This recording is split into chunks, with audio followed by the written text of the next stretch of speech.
አሁን የአብዛኞቻችን ነው እግዚአብሔርን የሚሰብክ አይደለም። ከእውነት ይልቅ አድርባይነት የበዛበት ነው። ለእግዚአብሔር ከመኖር ይልቅ ለስጋችን መኖር የበጣበት ነው። ይሄ ሩቅ እኮ አይደለም። የእግዚአብሔርን ሕግ ከማክበር ይልቅ እኮ የሰው ዓይንና የሰውን ሕግ ለማክበር እኮ እንደዚህ ዘመን የደከምንበት አለን። በሰው ፊት ከብረን ለመታየት ብለን የእግዚአብሔርን ሕግ የሻርንበት። ደግሞ እኮ የሚያሳዝነው በጣም የሚገርማችሁ ምን መሰላችሁ? የሰውን ሕግ አክብረው ከፍ ያሉትን ሰዎች እናከብራለን፣ የእግዚአብሔርን ሕግ ብለው የኖሩትን ሰዎች እንንቃለን። በጣም ነው የምንደንቀው እኮ እኛ ደግሞ ስለ ፍቅር ሲል እንደ ሞት አይተናል። ማን ስለ ፍቅር የሚሞት አለ? እንደ አፉ ካልሆነ በቀር እንጂ አፉ ለሚወዳት ሴት ኧረ እንኳን መስቀልን መሸከም ይቅርና እቸነከርልሻለሁ እኮ ነው የሚሉ። ሲወድ ሰው እውር ነው የሚሆነው። በቃ እቸነከርልሻለሁ፣ እቃጠልልሻለሁ፣ ምን ተሸክም ይማል አንቺንም እሸከምሻለሁ ይላል እኮ። በጣም እኮ ነው የሚገርም። እንደው ይሄንን እውር የሆነውን ፍቅራችንን ለእግዚአብሔር ምን አለ ብንሰጠው፣ ለሱ እውር ብትሆንለት። ታውቃላችሁ አንዳንድ ፍቅር አለ ብላይንድ ላቭ የሚባል በቃ እውር የሆነ ፍቅር ምንም አያሳየም። ምን አለ ክርስቶስን እንደዛ መውደዱን ቢሰጠን። በቃ እውር ሆነን ሰደቡን አልሰደቡን፣ ተናገሩን አልተናገሩን፣ ምን አሉን አላሉን፣ ምንም ሳንጨነቅ እሱንና እሱን ብቻ ለማስደሰት ትሞክር። ቅዱሳን እኮ የበለጠን በዚህ እኮ ነው። ክርስቲያኖች ቅዱሳን የከበሩት እኮ በዚህ እኮ ነው። እግዚአብሔርና እግዚአብሔርን ብቻ ስላሉ የናቋትን ዓለም መልሶ ሰጣቸው። አሁን አንተ የናቃትን ዓለም ብቻ እያልክ ስለሆነ እንዴት እግዚአብሔርን ታገኘዋለህ? ሁሉንም ነገር ስለ እግዚአብሔር ብለህ ተወው። ስለ ሁሉም ብለህ የተውክለት እግዚአብሔር መልሶ ሁሉን ይሰጣል። በቤተ መቅደስም ሆነ በማንኛውም ህይወታችን ላይ ድርሻችንን ማወቅ አለብን። ማን ምን ቦታ መሆን እንዳለበት መጠንቀቅ አለብን። ይሄንን ያለ ማወቃችን በጣም ብዙዎቻችንን ዋጋ አስከፍሎናል። ሰሚ የሆነው ተናጋሪ ሲሆን፣ ተናጋሪ የሆነው አድማጭ ሲሆን፣ መምራት የሚጠበቅበት ሲቀመጥብህ፣ የመቀመጥ የሚጠበቅበት ተነስቼ ካልመራው ሲል ይሄ ነው ብጥብጥ የሚፈጥረው። ድርሻን አለማወቅ። ቤተ መቅደስ ውስጥ ገብቶ መገልገል የሚጠበቅበት አገልጋይ ካልሆንኩኝ ካለ ማገልገል እየተጠበቅበት ኃላፊነት እያለበት ደግሞ አይ አልፈልግም ብሎ ገሸሽ ሲል ይሄ ድርሻና ቦታን አለማወቅ። እንዳትመራ አመረኝ በጥቂት ነገር። ኦሪት ዘኍልቍ ምዕራፍ 21 ከቁጥር 4 እስከ 9 ባለ ኃይለ ቃል የመጽሐፍ ቅዱስ ምንባብ መነሻነት የምንማር ይሆናል። አምላካችን ቅዱስ እግዚአብሔር በጉባኤያችን መሃል ተገኝቶ የራቀውን አቅርቦ የረቀቀውን አጉልቶ ምስጢርን ገልጦ እንዲያስተምረን የእርሱ ቅዱስ ፈቃድ ይሁንልን። ከምንም በላይ የምንሰማ ብቻ ሳይሆን ሰምተን በሕይወት ለመኖር አምላካችን ቅዱስ እግዚአብሔር ይርዳን። ኦሪት ዘኍልቍ ምዕራፍ 4 ጀምሮ ያለው የመጽሐፍ ቅዱስ ቃል እንዲህ ይላል። ከሖርም ተራራ ከኤዶምያስም ምድር ርቀው ሊዞሩ በኤርትራ ባሕር መንገድ ተጓዙ። የሕዝቡም ሰውነት ከመንገዱ የተነሳ ደከመ። ሕዝቡም በእግዚአብሔርና በሙሴ ላይ በምድረ በዳ እንሞት ዘንድ ከግብፅ ለምን አወጣችሁን? እንጀራ የለም፣ ውሃ የለም፣ ሰውነታችንም ይህን ቀላል እንጀራ ተጸየፈ ብለው ተናገሩ። እግዚአብሔርም በሕዝቡ ላይ እባቦችን ሰደደ፣ ሕዝቡንም ነደፉ። ከእስራኤልም ብዙ ሰዎች ሞቱ። ሕዝቡም ወደ ሙሴ መጥተው በእግዚአብሔርና በአንተ ላይ ስለተናገርን በድለናል፣ እባቦችን ከኛ ያርቅልን ዘንድ ወደ እግዚአብሔር ጸልይልን አሉት። ሙሴም ስለ ሕዝቡ ጸለየ። እግዚአብሔርም ሙሴን እባብን ሰርተህ በዓላማ ላይ ስቀል፣ የተነደፈውም ሁሉ ሲያያት በሕይወት ይኖራል አለው። ሙሴም የነሐሱን እባብ ሰርቶ በዓላማ ላይ ሰቀለ። እባብም የነደፈችው ሰው ሁሉ የነሐሱን እባብ ባየ ጊዜ ዳነ ይላል። ስለ ቃሉ የአምላካችን የልዑል እግዚአብሔር ስም የተመሰገነ ይሁን። አምላካችን ቅዱስ እግዚአብሔር ቢወድ ቢፈቅድ በዚህ ክፍለ ምንባብ መነሻነት የምንማማር ይሆናል። እኛ ለትምህርታችን መነሻ ርዕስ የሚሆነን ቁጥር 8 ላይ በሕይወት ይኖራል በሚለው ቃል እንማራለን። እስኪ በሕይወት ይኖራል በሉ። እስኪ ድገሙት። አሁንም በምን ይኖራል? በዚህ ርዕስ እንማራለን። አምላካችን እንዲያስተምረን የእርሱ ቅዱስ ፈቃድ ይሁንልን። ወርሃ መስከረም እንግዲህ ብዙ ድረብ ክብረ በዓላት ያሉት ወቅት ነው። ገና ሰሙነ ክረምትን አልጨረስንም። እንደምታውቁት በቤተ ክርስቲያናችን አስተምህሮ ሰሙነ ክረምት ወይንም ደግሞ ክረምት ገብቶ የሚወጣበት ወቅት ከሰኔ 26 እስከ መስከረም 26 ያለው ወቅት ነው። ስለዚህ አሁንም ዝናብ ቢዘንብ አሁንም ከደመና የሚወርድ ነጠብጣብ ብናይ እንዴት በጋ ገብቶ ዝናብ ይዘንባል አንልም። ምክንያቱም ገና ክረምትም አልወጣም፣ መስከረም 26 ነው የሚወጣው። በዚህ ግን በወርሃ መስከረም ላይ ከክረምቱ አለመውጣት ጋር አብረው ተያይዘው ከዛም በተጨማሪም ደግሞ የምናከብራቸው በዓላት አሉ። እንደምታውቁት መስከረም 1 ርዕሰ አውደ ዓመት ብለን የቅዱስ ዮሐንስ መጥምቀ መለኮትን ዓመታዊ ክብረ በዓል አክብረናል። መስከረም 2ንም ጨምሮ ዮሐንስ መጥምቅ ከብሉይ ኪዳን ወደ ሐዲስ ኪዳን የመሻገሪያ ድልድይ ሆኖ ያገለገለ የመጨረሻው የብሉይ ኪዳን ነቢይ፣ የመጀመሪያው የሐዲስ ኪዳን ሐዋርያ ቅዱስ ዮሐንስ መጥምቅ ነው። ከነቢያት ሁሉ መጨረሻ ሆኖ ስለሚመጣው ስለ ጌታችን ስለ ኢየሱስ ክርስቶስ የተናገረ፣ ከሐዋርያት ሁሉ ደግሞ መጀመሪያ ቀድሞ የእግዚአብሔር በግ የዓለሙን ሁሉ ኃጢአት የሚያስተሰርየው እርሱ ነው ብሎ መስክሮ ስብከትን የጀመረ ዮሐንስ መጥምቅ ነው። ከድቅድቁ የኦሪት ጨለማ ወደሚደንቀው የሐዲስ ኪዳን ብርሃን እንደምንገባም ያስተማረን እሱ ነው። በዛ መነሻነት የኛ የቤተ ክርስቲያናችን ሊቃውንት ክረምቱ ጭጋግ የሆነው ደመና የሆነው ዝናባማ የሆነውና እንዲሁ ደግሞ በጥቅሉ አሮጌው የሆነው ዘመን አልፎ አዲሱ ዘመን ሲተካ አሮጌ ለነበረው ለብሉይ ኪዳን ዘመን ማለፍ አዲስ ለሆነው ለሐዲስ ኪዳን መምጣት ሰባኪው እርሱ ስለሆነ የዮሐንስን መጥምቅ በዓል በመስከረም 1 እና መስከረም 2 እንድናከብረው ይደረጋል። ከዛ በኋላ ከመስከረም 1 ጀምሮ እስከ 7 እስከ 8 ደግሞ ዮሐንስ መጥምቅ ብቻ ሳይሆን ቤተሰቡም ጭምር ይታሰባል። ካህኑ ዘካርያስና ቅድስት ኤልሳቤጥ ማለት ነው። ከመስከረም 8 በኋላ ያሉት ወቅታቶች በዋነኝነት የምናከብራቸው ክብረ በዓላት 2 ናቸው። አንደኛው መስቀል ነው። ምን አልኳችሁ? መስቀል ነው። የጌታችን የመድኃኒታችን የኢየሱስ ክርስቶስ ቅዱስ መስቀል የምናስብበት፣ ስለ መስቀል ቤተ ክርስቲያናችን የምታስተምርበት ወቅት ነው። ከዛ በተጨማሪ ደግሞ የእመቤታችን የቅድስት ንጽሕት ድንግል ማርያምም ክብረ በዓል በዚሁ በተሰበሰብንበት በመስከረም 21ም ጭምር ታስቦ ይውላል። እንግዲህ መጽሐፍ ቅዱሳችን ነገሮች ሁሉ አስቀድመው ከመሆናቸው በፊት፣ ነገሮች ሁሉ ከመፈጸማቸው በፊት ተጽፎ የምናገኝበት የትንቢት መጽሐፍ ነው። መጽሐፍ ቅዱስ ከብዙ መገለጫዎቹ መካከል አንዱ ራሱ የትንቢት መጽሐፍ መሆኑ ነው።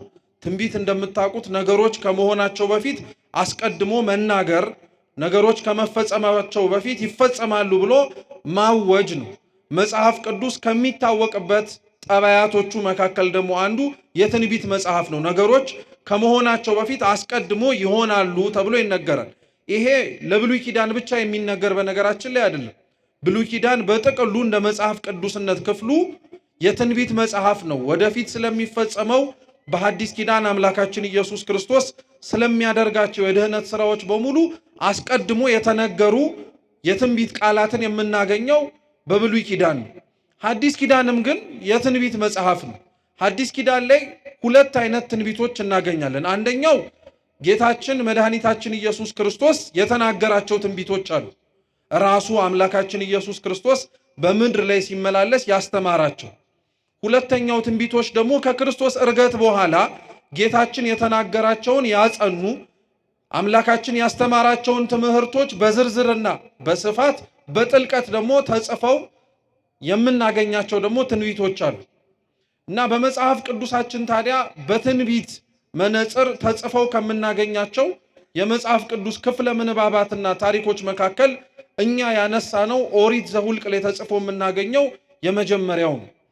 ኦሪት የሚለው የመጽሐፍ ቅዱስ ቃል አቻ ትርጉሙ ብርሃን ማለት ነው። ኦሪት ማለት ምን ማለት ነው? ብርሃን ማለት ነው። ኦሪት በሚል መጠሪያ ደግሞ ተጽፈው የምናገኛቸው 5 መጽሐፍት አሉ። እኒህን መጽሐፍት ቤተ ክርስቲያናችን ሊቀ ነቢያት ሙሴ እንደ ጻፋቸው ታስተምረናለች። የመጀመሪያው መጽሐፍ ኦሪት ዘፍጥረት ነው። ዘፍጥረት፣ ዘልደት ተመሳሳይ የሆነ ትርጉም ያለው አምላካችን ልዑል እግዚአብሔር ፍጥረታትን ካለመኖር ወደ መኖር እንዴት እንዳመጣቸው የሁሉ አስገኚ እርሱ እንደሆነ ለማጠየቅ በዋነኝነት የተጻፈ መጽሐፍ ነው። ምንም እንኳን ኦሪት ዘፍጥረት ስለ ስነ ፍጥረት ያውራ እንጂ ስለ ስነ ፍጥረት ብቻ ግን አይናገርም። በተለይ ደግሞ ከምዕራፍ 3 በኋላ በነገራችን ላይ ኦሪት ዘፍጥረት ስለ ሰው ልጅ ታሪክ ነው የሚያወራው። ሰው እየበዛ እየተባዛ ያለውን ታሪክ ነው የሚያወራው። በዋነኝነት ደግሞ አርእስተ አበው ስለሚባሉት ስለ አብርሃም፣ ስለ ይስሐቅ፣ ስለ ያዕቆብ ኦሪት ዘፍጥረት ይናገራል። ሁለተኛው መጽሐፍ ኦሪት ዘጸአት ነው። እስኪ ኦሪት ዘጸአት በሉ። ኦሪት ዘጸአት ስለ መውጣት ነው የሚያወራው። ወደ ምድረ ግብፅ ወርደው ባሪያ ስለነበሩት ስለ እስራኤላውያን እንዴት እግዚአብሔር አምላክ በግሩም በሆነ በተአምራቱ ነቅሎ ከግብፅ ባርነት ነፃ እንዴት እንዳወጣቸው ተጽፎ የምናገኝበት መጽሐፍ ነው። ሶስተኛው ሙሴ እንደጻፈው የምናምነው መጽሐፍ ቅዱስ ደግሞ ኦሪት ዘሌዋውያን ነው።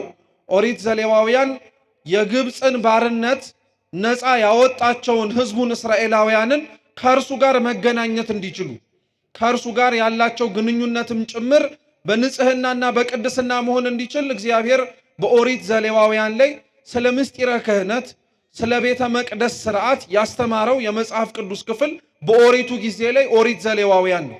ከዛ በተጨማሪም ደግሞ ስለ መስዋዕትም ጭምር ጽፎ እናገኛለን። ኦሪት ዘሌዋውያን በነገራችን ላይ መጽሐፉ ኦሪት ዘሌዋውያን ተብሎ ይጠራ እንጂ ለሐዲስ ኪዳንም ጭምር መነጽር ነው። በጥቅሉ እንዳልኳችሁ የብሉይ ኪዳን መጽሐፍት መዳረሻቸው ሐዲስ ኪዳን ስለሆነ በእያንዳንዱ መጽሐፍ ውስጥ ተጽፎና ተቀምጦ የምናገኘው ነገር ከመጀመሪያ ከምናነበው ምክንያተ ጽሕፈት ወይንም ደግሞ ታሪክ ባለፈ ውስጡ ምስጢር አለው። ውስጡ ከታሪኩ ባለፈ በሐዲስ ኪዳን እግዚአብሔር ሊያደርገው ያሰበውን ሐሳብ ለቅዱሳኑ የገለጠበት መንገድ ነው። ዘፍጥረት ምንም እንኳን እግዚአብሔር ፍጥረታትን ካለመኖር ወደ መኖር እንዴት እንዳመጣቸው ይናገር እንጂ መዳረሻው ምን እንደሆነ ታውቃላችሁ? እግዚአብሔር የፈጠራቸው ፍጥረታት በኃጢአት ከሞቱ በኋላ እንዴት ደግሞ መልሶ እንደ አዲስ እንደሚፈጥራቸው ልክ ቅዱስ ጳውሎስ በሮሜ መልእክቱ በክርስቶስ ኢየሱስ እንደ አዲስ ተፈጠርን ብሎ እንደሚናገረው እርሱ የመጀመሪያው ፈጣሪ ፍጥረታትን ካለመኖር ወደ መኖር እንዳመጣው ይሄው ፈጣሪ ደግሞ እኛ የተፈጠሩትን ፍጥረታት ከመኖር ወደ አለመኖር በኃጢአታችን ቀይረናቸው ነበር። ጥፋታችን እኛን ብቻ ሳይሆን ዙሪያችን ላይ ያሉትንም ስነ ፍጥረታትንም ጭምር እንዲጎዱና እንዲጎሰቁሉ አድርጓቸው ነበር። ስለዚህ እሱ ፈጥሮ እኛ የገደልነውን እርሱ መልሶ ፈጥሮ እንዴት አዲስ እንደሚያደርጋቸው ኦሪት ዘፍጥረት አምላክ ሰው ከመሆኑ በፊት የተጻፈ የትንቢት መጽሐፍ ነው። ኦሪት ዘጸአትም ተመሳሳይ ነው። ታሪኩን ለሚያነበው ሰው የሚመስለውም ሆነ የሚያየው እግዚአብሔር በግብፅ ባርነት ተይዘው የነበሩትን እስራኤላውያንን እንዴት እንዳወጣቸው ተስፋ ወደሚያደርጉት ወደ ምድረ ርስት ከነዓንም እንዴት እንደወሰዳቸው ነው። ይሄ ታሪኩ ነው። በውስጡ ያለው ግን ኦሪት ዘጸአት ሊሰብከው የፈለገው ትምህርት ግን ምንድነው? በግብፅ በተባለ በሲኦል አሽክላ በሲኦል ሰንሰለት ታስረን የነበርን እስራኤል ዘሥጋ ለተባሉት እኛ እስራኤል ዘነፍስ ምሳሌያቸው ነው። ስለዚህ በግብፅ ውስጥ በሲኦል እስራኤል በተባሉ እኛ ታስረን የነበርነውን እግዚአብሔር ሙሴ እርሱ እንዴት እንዳወጣን እንዴት ነፃ አላቆ ከነዓን ወደ ተባለች ወደ መንግሥተ ሰማያት መርቶ እንዴት እንዳስገባን ታሪክ ነው። ለዛ ነው በነገራችን ላይ ራሱ ጌታችን ኢየሱስ ክርስቶስ በምድር ላይ ተመላልሶ በሚያስተምርበት ጊዜ ላይ የኦሪት መጽሐፍትን እየጠቀስ ያስተምር ነበር። ራሱ ማለት ነው አምላካችን እንዲህ በኦሪቱ ተብሎ እንደተጻፈው በሐዲስ ኪዳንም ይሄ ሊሆን ግድ ነው እያለ ይናገር ነበር። እና አንዱ እንደዛ አድርጎ ካስተማረባቸው መካከል የእስራኤልን ከግብፅ መውጣት ነው። የእስራኤል ከግብፅ መውጣት የባርነት ነፃ የመውጣት ታሪክ ብቻ አይደለም። ለኛ ከሲኦል ባርነትና ከሲኦል አገዛዝ ሙሴ የተባለ ክርስቶስ ነፃ አውጪያችን እንዴት እንዳወጣን የሚያጠይቅ የሚናገር ታሪክ ነው። ኦሪት ዘሌዋውያንም ተመሳሳይ ነው። ኦሪት ዘሌዋውያን ለሚያየው የኦሪቱ ቤተ መቅደስ፣ የኦሪቱ መስዋዕት፣ የኦሪቱ መሰዊያ እንዴት እንደሆነ የሚመለከትበት ነው። ፍጻሜው ግን ምን መሰላችሁ? እኛ ከእግዚአብሔር ጋር የምንገናኝባቸውን 3 መስመሮችን ማሳየት ነው። እነዚህም 3 ሰው ከእግዚአብሔር ጋር የሚገናኝባቸው እግዚአብሔርም ከሰው ጋር የሚገናኝባቸው መስመሮች ክህነት፣ መስዋዕት፣ መሰዊያ ናቸው። እስኪ ክህነት በሉ፣ መስዋዕት፣ መሰዊያ። እነዚህ 3ቱ ክርስቲያኖች እኛ ከእግዚአብሔር ጋር የምንገናኝበት መስመሮች መንገዶች ናቸው።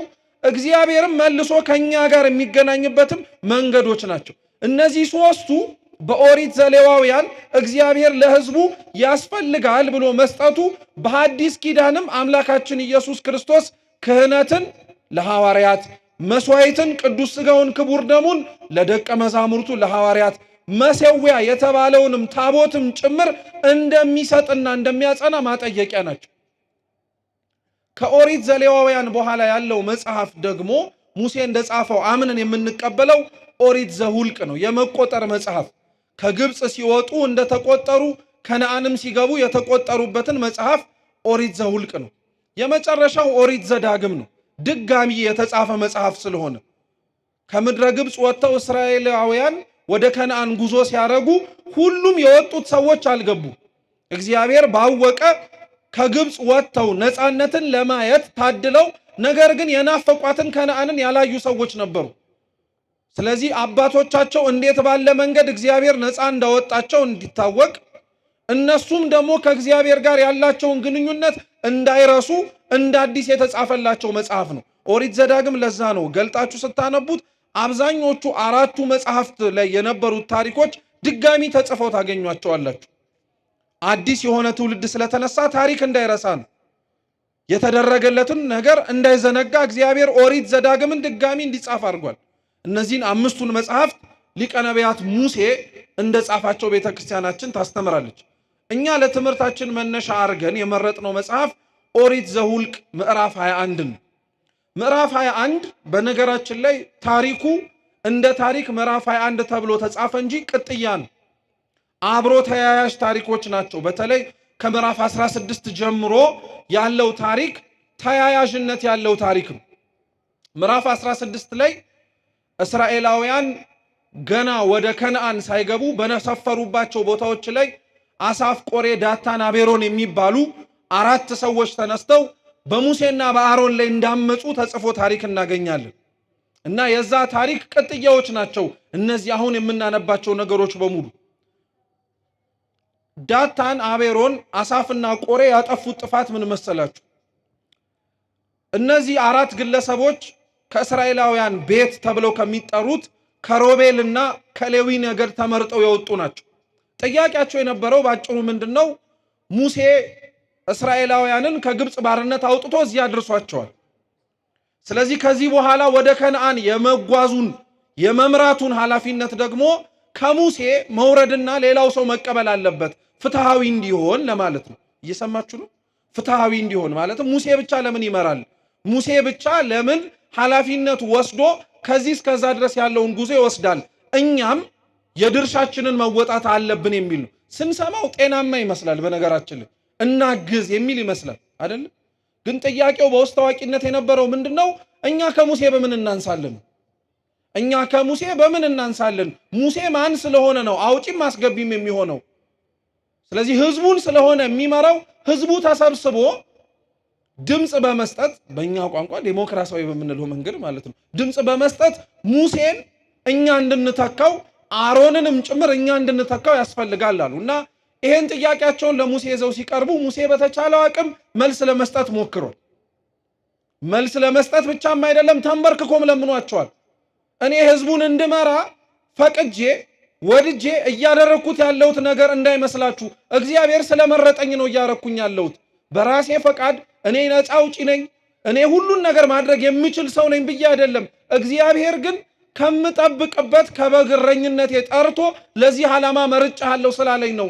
ምን አለ ሙሴና እግዚአብሔር ህዝቡን ምራ አልመራም ሲባባል የነበረውን ግብ ቢያዩ ኖሮ እነዚህ ሰዎች እንዲህ ብለው አይናገሩም ነበር። በጣም ነው የሚገርማችሁ። ሙሴ ህዝቡን ላለመምራት ያላረገው ጥረት የለም። እግዚአብሔር በዛች በዕፀጳጦሱ ውስጥ ሲያነጋግረው እኮ ሙሴ ይሄንን እኛ እንምራው ብሎ የተናገረውን ህዝብ ላለመምራት ብዙ ተናግሯል። አልችልም ብሏል፣ አቅም የለኝም ብሏል፣ ኮልታፋ ነኝ ብሏል። በዚህ ሁሉ በማይችልባቸው መንገዶች ሁሉ እግዚአብሔር ግን አስችልሃለሁ እያለው እንደዚህ ከተባባሉ በኋላ ነው አላምን ሲለው አንድ እጅህን ብብት ውስጥ ከተትና ለምጻም ሆኖ ሲወጣ እያሳየው መልሰ ከተተው እያለ ያነጻለት በእጅህ ያስከውን በትር ጣለው ሲለው እባብ ሲሆን ጅራቱን ያዘው አትፍራ እያለው መልሶ እንጨት ሲሆን ይሄ ሁሉ ተአምርና ይሄ ሁሉ ማሳመን እግዚአብሔር ሙሴን የሚያደርገውን ኃላፊነት እንዲወጣ ያደረገው ነው። ማንም ስላላየ ግን ይሄንን ማንም ስላልተመለከተ ግን አሁን እነዚህ ሰዎች ተሰብስበው ሙሴን ካላወረድን አሉት እና ሙሴ እኔ ወድጄ አይደለም ፈቅጄ አይደለም እግዚአብሔር ስለመረጠኝ ነው አለ። እነሱ ሊሰሙ አልፈለጉም። አሮንም መውረድ አለበት አለ። እንደ ሙሴ ሁሉ አሮንም የተሾመው በእግዚአብሔር ፈቃድ ነው። ሙሴና አሮን በስጋ ወንድም ይሁኑ እንጂ ሙሴ አሮንን የሾመው የስጋ ወንድሙ ስለሆነ አይደለም። እግዚአብሔር ሹመው ስላለው ኮልታፋ ነኝ ሲለው አንደበት ይሁን ስላለው ክህነት ለአሮን የተሰጠው። ለሙሴ ራሱ እኮ አልነበረውም ክህነት። ቤተ መቅደሱን ገብቶ የማገልገል ስልጣን አልነበረው። ሙሴ ግን አንድም ጊዜ ላይ ስለ አሮን ገብቶ የማገልገሉን ነገር አንስቶ እኔ ለምን እንደዚህ ሆንኩኝ ብሎ ያውቅ። ድርሻውን አውቆ ነበር። ምኑን አውቆ ነበር? አው ክርስቲያኖች በነገራችን ላይ በቤተ መቅደስም ሆነ በማንኛውም ህይወታችን ላይ ድርሻችንን ማወቅ አለብን። ማን ምን ቦታ መሆን እንዳለበት መጠንቀቅ አለብን። ይሄንን ያለ ማወቃችን በጣም ብዙዎቻችንን ዋጋ አስከፍሎናል። ሰሚ የሆነው ተናጋሪ ሲሆን፣ ተናጋሪ የሆነው አድማጭ ሲሆን፣ መምራት የሚጠበቅበት ሲቀመጥብህ፣ የመቀመጥ የሚጠበቅበት ተነስቼ ካልመራው ሲል ይሄ ነው ብጥብጥ የሚፈጥረው። ድርሻን አለማወቅ። ቤተ መቅደስ ውስጥ ገብቶ መገልገል የሚጠበቅበት አገልጋይ ካልሆንኩኝ ካለ ማገልገል እየተጠበቅበት ኃላፊነት እያለበት ደግሞ አይ አልፈልግም ብሎ ገሸሽ ሲል ይሄ ድርሻና ቦታን አለማወቅ እና እንደዚህ አይነቱን ነገር ነው ዳታን፣ አቤሮን፣ አሳፍና ቆሬ አመጽ ያስነሱት። ድርሻቸውን አላወቁም፣ መመራት አልፈለጉም፣ በሙሴና በአሮን መተዳደር አልፈለጉም። ስለዚህ ውረዱና እኛ ህዝቡን እንምራሉ። ሙሴ ይሄን ነግሮ አልበቃ ብሎ ተንበርክኮ ለመነ፣ ተማጸናቸው፣ እባካችሁ ተው አለ። ምክንያቱም እያመጹ ያሉት ሙሴ ላይ አይደለም፣ ማን ላይ ነው? እግዚአብሔር ላይ ነው። አንዳንዴ በነገራችን ላይ እኛም ራሱ አንረዳም። ለእግዚአብሔር ተቆረቆርንና ጠበቃ ቆምንለት ብለን ሰዎችን ስንሳደብም ሆነ ክፉ ነገር ስናረግ እየተናገርነው ያለነው ግለሰቦቹን ብቻ ላይሆን ይችላል። በነገራችን ላይ ንጽህናቸውንም ሆነ ርኩሰታቸውን የሚያውቀው ማን ነው? አንዳንዶቻችን ለእግዚአብሔር ጠቀምን ብለን የምንሳደብ ስላለን ለአምላካችን አገልግሎት ቀናኢ ነን በምንልበት መንፈስ ውስጥ ሆነን የማይገባ ነገር ስናደርግ እንታያለን። እና እነዚህ ሰዎች የራሳቸውን ጥቅም ለማስከበር ነው በነገራችን ላይ ለእግዚአብሔር ቀናኢ የሆኑ ይመስል የተጠጉት እና አይሆንም ብሎ ቢለምን አመጻቸው በሱ ላይ ሳይሆን በእግዚአብሔር ላይ እንደሆነ ቢነግራቸው አልሰማም አሉ። ይሄ ብቻ አይደለም፣ በጣም እኮ ነው የሚገርመው። ቤት ገብታችሁ ብታነቡት በጣም ነው የምትደነቁት። እነዚህ ሰዎች ሙሴና አሮንን ካሉበት ክብር ዝቅ አድርገን እኛም ራሳችን ወደ ላይ እንወጣለን የሚል ሐሳብ ስለነበራቸው ለዚህ ተዘጋጅተው ነበር። በመጡባቸው በየድንኳን በየመንበሮቻቸው ልብሰ ተክህኖ አሰፍተው ማዕጠንት አዘጋጅተው ገብተው ቤተ መቅደሱን ለማጠን ዝግጁ ነበሩ። ምንም የከለከላቸው ነገር አልነበረም እና ድፍረታቸው በጣም ነው የሚደንቀው። የእግዚአብሔርን አገልግሎት ቤተ መቅደስ ለነሱ ጥቅምና ለነሱ እርካታ ሲል ተቻኩለው ለመግባት እሱን ራሱ አልጠየቁትም። እሱን ራሱ ፈቃድ አልጠየቁትም። ማረግ ስለሚችሉና ማረግ እንደሚችሉም ስላወቁ ብቻ ለማረግ ቆረጡ። እግዚአብሔር አምላክም ሙሴ ተንበርክኮ ሲለምናቸው፣ ሙሴ ተንበርክኮ ሲማጸናቸው አልሰሙም። ልብሳቸውን ለብሰው ማዕጠንታቸውን ይዘው ወደ ቤተ መቅደስ ለመግባት ተንደርድረው መጡ። ደግሞ እኮ የሚገርመው እነዚህ አራት ሰዎች አራት ሆኖ ቢያጠፉ ምን አለበት? ሌላውንም ሰብስበው በቁጥር 250 ናቸው። ግማሹ ሙሴና አሮንን ይከራከራል፣ ግማሹ እዛ ውስጥ የእስራኤላውያን የነበሩበት ድንኳኖቻቸው ላይ አመጽ ይቀሰቅሳል። ምን እያለ መሰላችሁ? የሙሴና የአሮን የኃላፊነት ጉዞ ሊያበቃ ነው፣ አብቅቷል። ስለዚህ እነዚህ የሚተኩት አራት ሰዎች ስለሆኑ ህዝቡ ለዚህ መዘጋጀት አለበት ብለው በእኛ በዘመናዊ ቋንቋ ፕሮፓጋንዳን ብለው ይነዙ ነበር። ውስጥ ህዝቡን ሰላም ይበጠብጡ ነበር።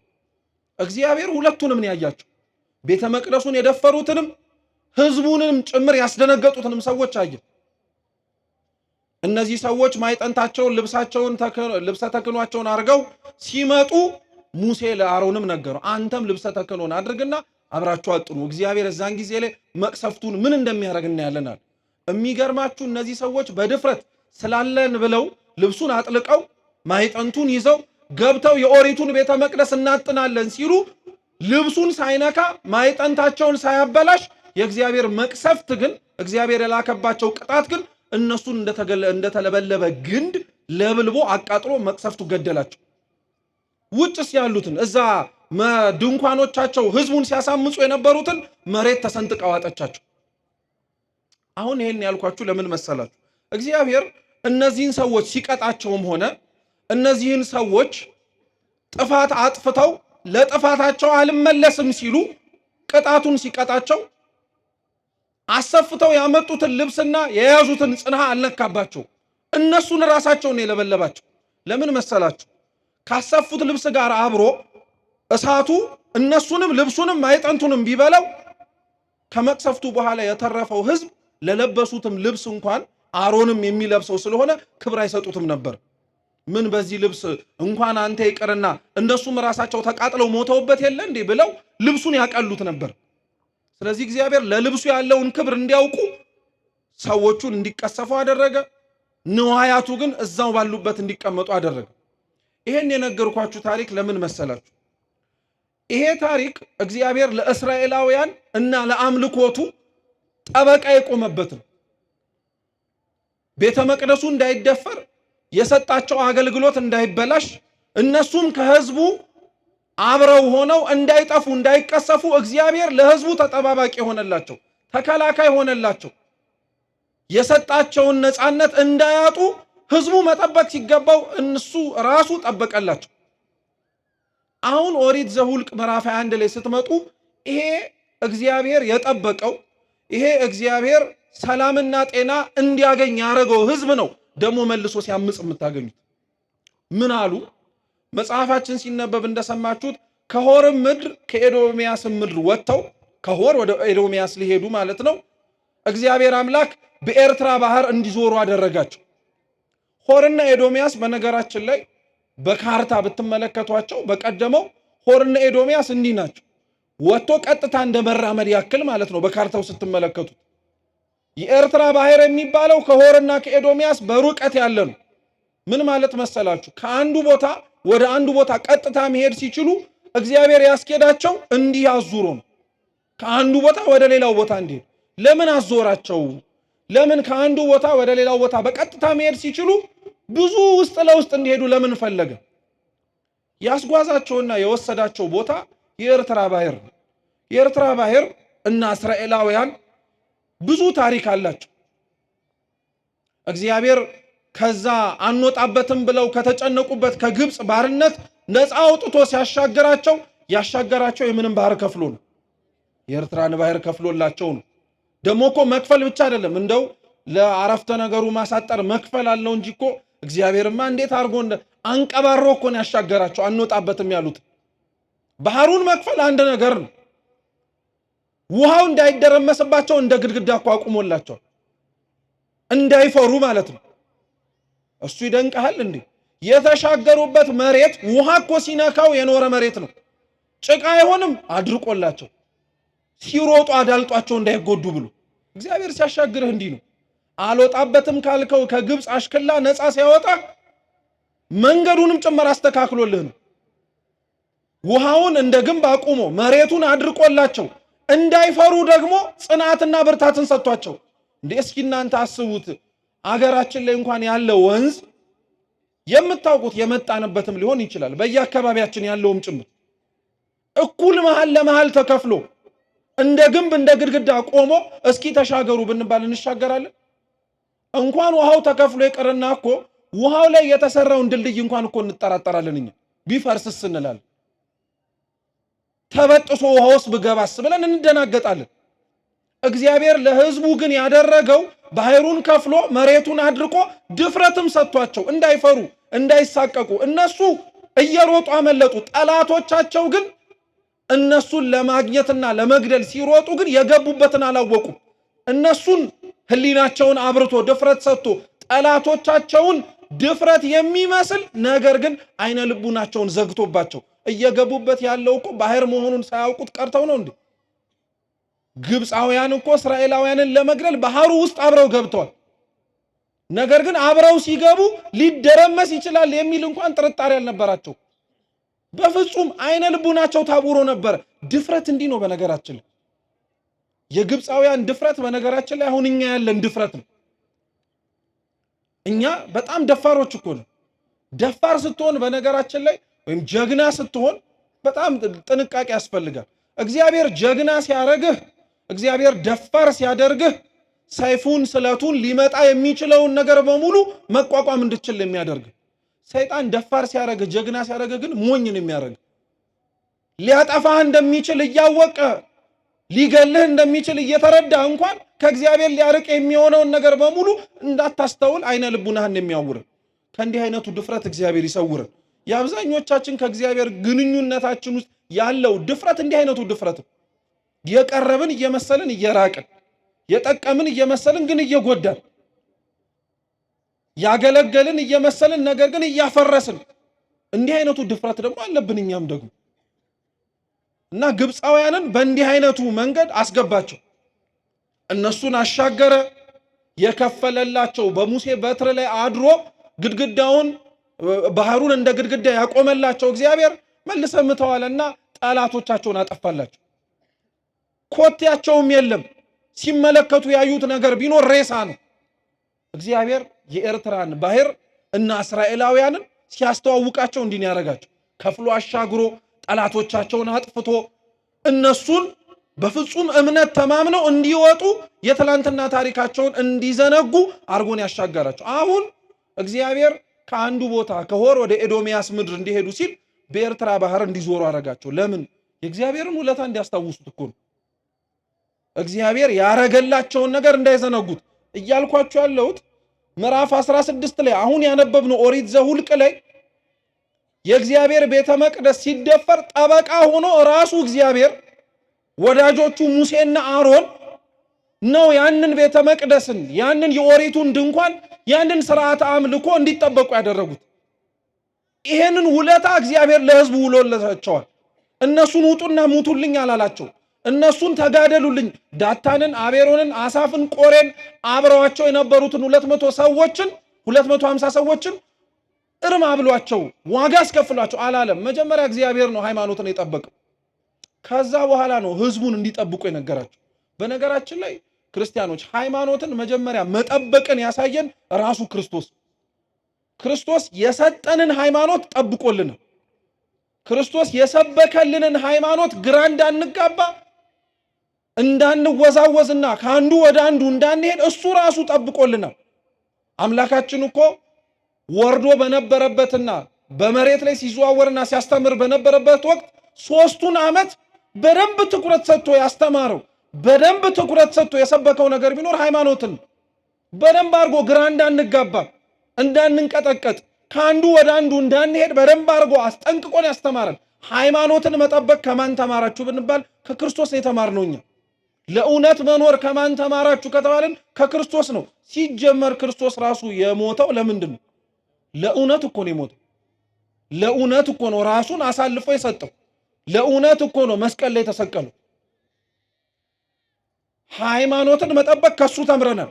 ከሱ መጠበቅ የተማርነውን ሃይማኖት ነው ከዛ ሰው የሚጠብቀው። እግዚአብሔር ያልጠበቀውን አንተም አትጠብቅም። እግዚአብሔር የጠበቀውን ግን ማቃለል አትችልም። አሁን እኮ ያለንበት ችግር ይሄ ነው። በነገራችን እግዚአብሔር ጠብቆ እግዚአብሔር አስተምሮ አምላካችን ኢየሱስ ክርስቶስ ሰብኮ የሰጠህን ሃይማኖት ሰብኮ የሰጠህን እውነት አንተ እንዴት ታቃልለዋለህ? አንተ እንዴት ከሌላ ነገር ጋር አብረህ ታያይዘዋለህ? በዚህ በዘመናዊው ዓለም ላይ ያለንበት ዘመናዊ ከሚባሉት አመለካከቶች እኮ ሃይማኖትን ማርከስና ማቅለል እኮ ነው። በቀደመው ዘመን ሃይማኖት ጥያቄ ምልክት ውስጥ ይገባ የነበረው በሃይማኖት አስተምሮስ ችግር ይፈጠር የነበረው በክህደት ነው። ቤተ ክርስቲያን የምታስተምረውን አታስተምርም በማለት የተናገረችው ያልተናገረችውን ደግሞ ትናገራለች በማለት ችግር ይፈጠር ነበር። ለዛ ችግር መፍትሄ ይሰጥ ነበር። እሱ የክህደት ትምህርት ሲያበቃ ደግሞ ስለተነሳ በክርክር ሃይማኖቱን በክርክር እምነታችንን ሊያስለቅቁን ያልቻሉን ጠላቶች ተነስተው ደግሞ ሰይፍ ማንሳት ጀመሩ። በጉልበት ለማድረግ ማለት ነው። በጉልበትም በንግግርም ሊለወጥና ሊስተካከል የማይችል ሀቅ እንደሆነ ስለታወቀ ያመነው አመነ፣ ያላመነው ደግሞ ሳያምን ቀር። አሁን ያለንበት ዘመናዊው ጦርነትና ውጊያ ግን ምን መሰላችሁ? አንዳንዶቻችን ክርስቶስ ጠብቆ የሰጠንን ሐዋርያትም ከርሱ ተምረው እንዲህ ነው ሃይማኖታችሁ ብለው ያስተማሩንን ትምህርት አንዳንዶቻችን እንደቀላል እናየዋለን። መልካም ምግባር ነው እንጂ ሃይማኖት ምን ያስፈልጋል የምንል ሰዎች እኮ አለን እኛ። ዋናው ጥሩ መስራትህ ነው እንጂ ሃይማኖቱ ምን ያስፈልግልሃል ብሎ የሚያስብ እኮ ሰው አለ። ሃይማኖት ማለት በነገራችን ላይ ክርስቲያኖች አስተምህሮ ማለት ነው። እስኪ ሃይማኖት በሉ እንጂ ማለት አስተምህሮ ማለት ነው። አው የምናምነው እምነት የተቀበልነው ሃይማኖት የሚያስተምረው አስተምህሮ አለ። ለምሳሌ እንደ አንድ ክርስቲያን እንደ ኦርቶዶክስ ተዋህዶ አማንያን ሃይማኖታችሁ ምንድነው ተብለን ብንጠየቅ አስተምህሮ ነው መልስ የምንሰጠው። እኛ ክርስቲያኖች ሁሉን የፈጠረ አንድ አምላክ በሚሆን በእግዚአብሔር አብ ምን እናረጋለን? እናምናለን ብለን የምንሰጠው እስከ መጨረሻው የጸሎት ሃይማኖት ምስክርነት የሙታንንም መነሳት ምን እናረጋለን?